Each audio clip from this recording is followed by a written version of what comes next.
OMG, Kim, aminadong nabaliw sila ni Paulo. Sa pag-ibig kaya ba?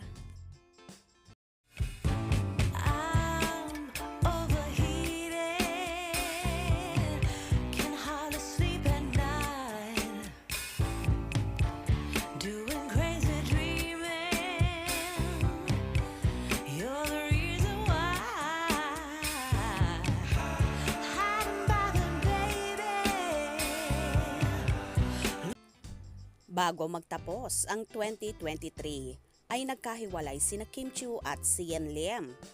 Mahigit 12 taon ang naging relasyon ng dating magkasintahan na nakahanda na raw si Kim na makipagrelasyon muli kung mabibigyan ng pagkakataon.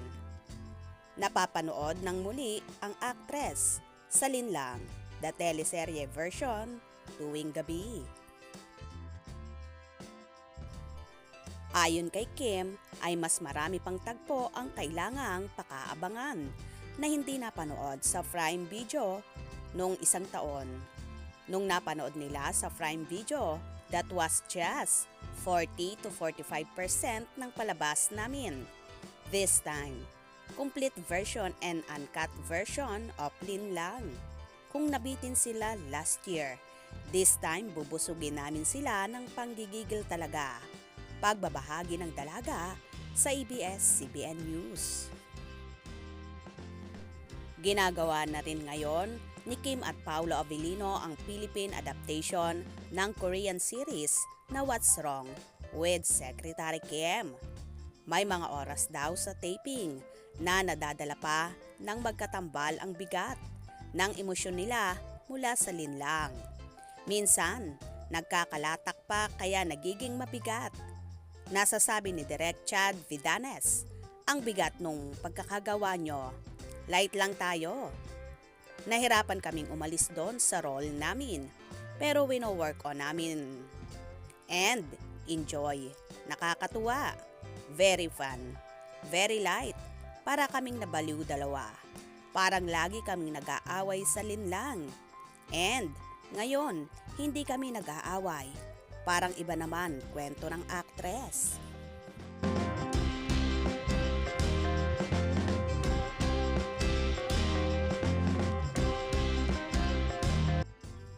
Anyway, kung sa linlang nga ay heavy drama dito sa seryeng What's Wrong with Secretary Kim ay very light at magpapaulan sila ng pakilig at pampagood vibes. Paniguradong marami naman ang mahuhook dito. Sabi nga ni Kim, nabaliw silang dalawa ni Paulo. Saan kaya ba nabaliw? Sa pag-ibig kaya ba?